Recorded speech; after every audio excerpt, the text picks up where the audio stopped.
Hola de nuevo, bienvenidos a este segundo capítulo. Hoy es cuando las cosas se van a empezar a poner interesantes, entre comillas, porque vamos a empezar a ver cómo hay una transferencia de energía entre sistemas. Y vamos a hablar un poquito del concepto ese de temperatura, ¿no? Bueno, el concepto de temperatura, así digamos, para las personas normales lo tenemos más o menos claro. Si algo está frío o caliente, bueno, pues decimos que tiene más temperatura, menos temperatura o lo que sea. Eso, bien, hasta ahí yo creo que bien. Entonces, si os digo que yo tengo este sistema con una temperatura T del sistema A, este es el sistema A, yo creo que os hacéis una idea.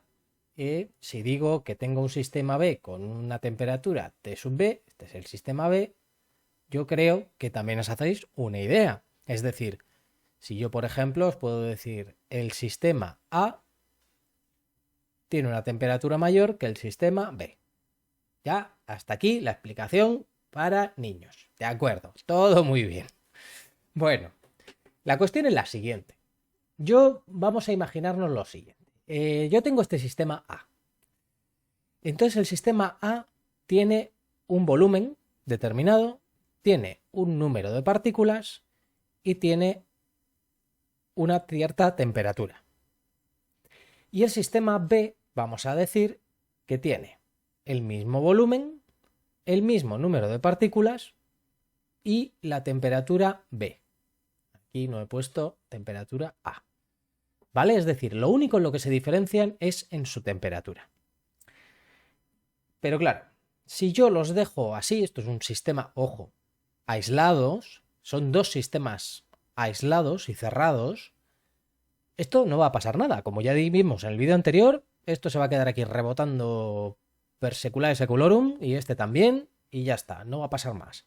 Entonces, ¿qué es lo que tengo que hacer? Pues tengo que buscar la manera de que esto cambie. ¿Cuál es la manera de que esto cambie? Pues lo que vamos a hacer es coger estos dos sistemas, juntarlos y vamos a quitar esta pared, entre comillas, y vamos a poner otra pared un poquito diferente.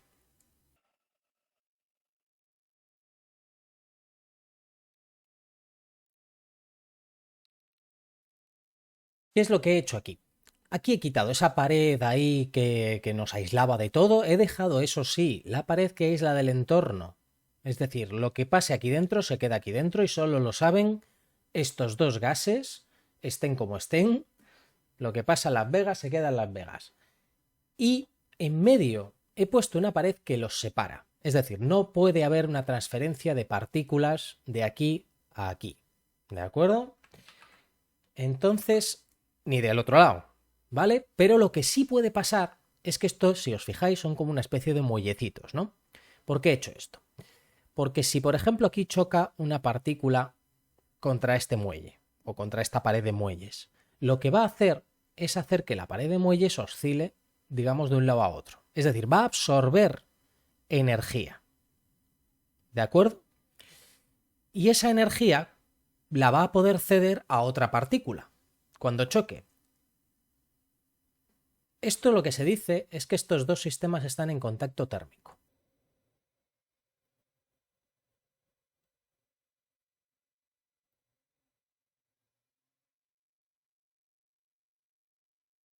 Y lo que digo, importante, no hay transferencia de masa, o sea, no hay intercambio de partículas.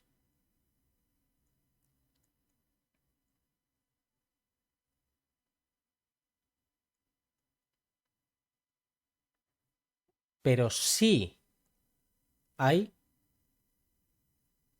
intercambio de energía.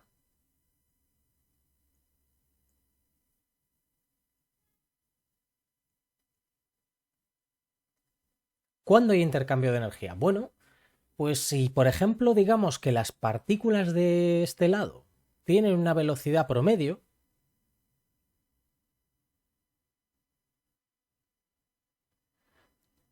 esta velocidad promedio vamos a decir que es mayor que la velocidad promedio de las partículas azules. Entonces, ¿qué va a pasar? Va a pasar que cuando una de estas choque, cederá una parte de energía. Como ya os he dicho, la pared se quedará con esa parte hasta que choque otra partícula. Aquí viene una cosa un poquito, no sé si complicada, pero poco rara de pillar la primera vez, yo creo. Claro, como estas, digamos, no... Bueno, vamos a imaginarnos, sí, vamos a imaginarnos que todas ellas tienen exactamente la misma velocidad Vm, esta de aquí. Y todas estas tienen esta velocidad Vm en azul. Y que la Vm roja es mayor que la velocidad media azul, sin más. Entonces, cuando choque una de las rojas, va a ceder algo de energía que absorberá una de las azules. ¿Qué pasa? ¿Que estas no chocan y ceden energía? Sí, pero como estas tienen en promedio más energía, lo probable, y esto quedaos con ello, es que es mucho más fácil que las rojas cedan energía a que la cedan las azules. Entonces, la transferencia de energía va a ser de este sistema a este sistema.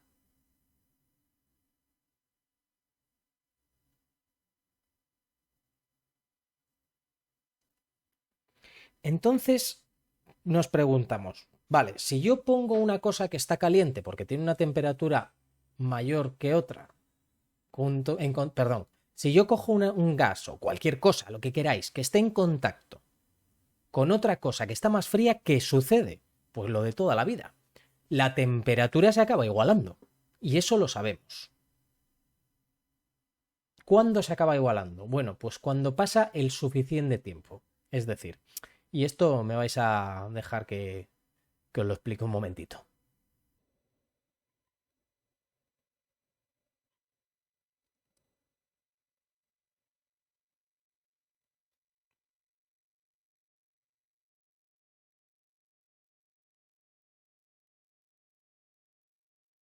¿Qué quiere decir esto de suficiente tiempo? Porque esto es súper importante. Suficiente tiempo puede ser desde unos microsegundos, menos, o nanosegundos,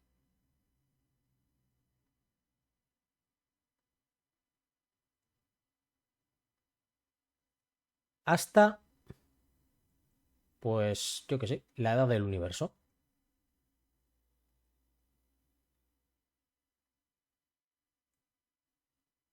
Es decir, el tiempo suficiente, el que sea, para que se transfiera la energía de uno al otro y se igualen. Sin más. ¿Qué es lo que sucede cuando pasa el suficiente tiempo? Que las dos temperaturas se igualen. Y eso lo sabemos de toda la vida, porque se nos enfría el colacao. Y ya está. Es así. ¿Dónde ha ido ese calor?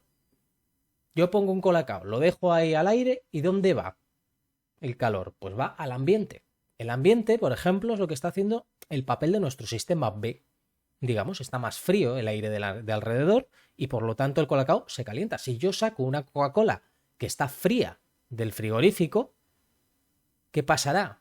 Que el ambiente, que ahora será nuestro sistema A, transferirá calor a la Coca-Cola. Sin más, es que no tiene una gran ciencia detrás más que simplemente el observar las cosas. No tiene mucha historia. Por cierto, una cosa que me acabo de acordar.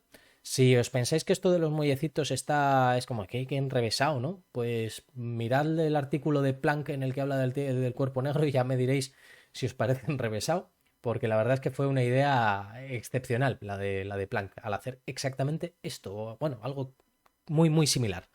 Bueno, como ya os he dicho, voy a haceros un... Esto lo voy a improvisar un poquito, porque sí creo que es interesante. Vamos a ver, yo voy a poner aquí la velocidad de las partículas. Esta es la velocidad de las partículas. ¿Cómo se distribuye la velocidad, por ejemplo, del gas rojo? Bueno, pues vamos a poner en principio que es una campana de Gauss o una distribución normal. Si habéis visto probabilidad en algún momento, pues sabéis que esto más o menos pues suele ser así. Más o menos. En realidad es otra cosa, pero no nos importa ahora mismo cómo se distribuye. La cuestión es la siguiente. ¿Qué es lo que estamos tomando nosotros como velocidad media? Pues estamos tomando pues todas las sumas de las velocidades, desde las partículas que tienen menos velocidad como estas hasta las que tienen más velocidad. Estamos promediando y decimos, bueno, pues tienen esta velocidad promedio. ¿Qué pasa con las partículas azules? Pues las partículas azules tienen una distribución parecida. También forma de campana, las más calientes, pues habrá unas poquitas que están muy calientes para el gas azul, que estarán más calientes que las más frías del gas rojo. Pero desde luego las más frías estarán muy frías, mucho más frías que las del gas rojo. Y aquí tenemos nuestra velocidad promedio de las partículas azules. ¿Qué es lo que sucede? Que si tenemos esta distribución, cuando una de las partículas rojas choque, lo probable es que su temperatura sea mayor que la temperatura de las azules. Y cuando una de estas choque contra estas o contra los muelles, lo de los muelles es simplemente para decir, bueno, transfiere energía, nada más. Cuando una de estas choque, lo más probable es que reciba energía y aumente su velocidad promedio. Entonces lo que va a suceder es que esta distribución va a ir moviéndose hacia allá, esta distribución va a ir moviéndose hacia allá y al final lo que nos va a quedar es una distribución como en medio, que de hecho va a tener una velocidad media aquí distinta de las dos. En nuestro caso, y esto es interesante, esta velocidad media va a ser el promedio de estas dos. Ojo, en nuestro caso, esto es importante.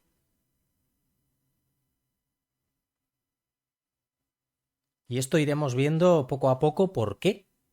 Porque va a depender del número de partículas, va a depender del tipo de partículas que tengamos, va a depender de varias cosas. Como en este caso los dos gases son exactamente iguales, solo se diferencian en la temperatura, lo que vamos a tener es que la temperatura, o sea, la velocidad promedio de las partículas va a ser la velocidad media entre estas dos. Eso sí, en Kelvin, que eso es súper importante. Pero vamos a lo siguiente. ¿Qué es lo que ha sucedido aquí?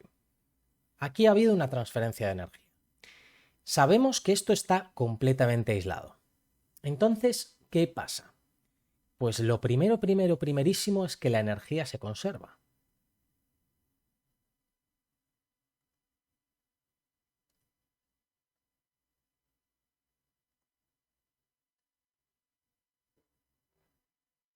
Es decir, mis partículas rojas tenían una energía cinética, el sistema A, que era mayor que la energía cinética del sistema B. Y con el paso del tiempo se ha transformado en que las dos tienen la misma energía cinética.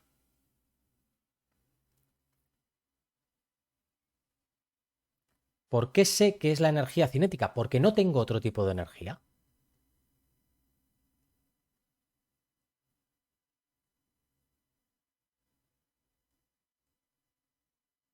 Ya hemos descartado que haya energía potencial, hemos descartado que haya todo tipo de energía. Solamente tienen cinética, solo se mueven de un lado para otro, son así de tontas. Entonces, ¿qué pasa? Que si yo sé que ha cambiado la temperatura y la temperatura más alta se ha reducido y la del mar, que la tenía más baja, ha aumentado, y sé que se tiene que conservar la energía, entonces yo necesariamente tengo que concluir que la energía cinética es una función de la temperatura.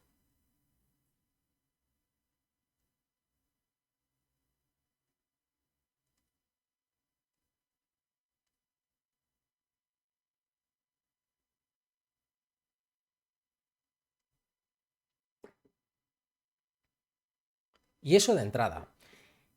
Y luego hay otra cosa interesantísima, que es lo que se llama el principio cero. Y esto nos va a parecer como muy de perogrullo, pero es una de las bases de la termodinámica. Y lo curioso es por qué se llama principio cero.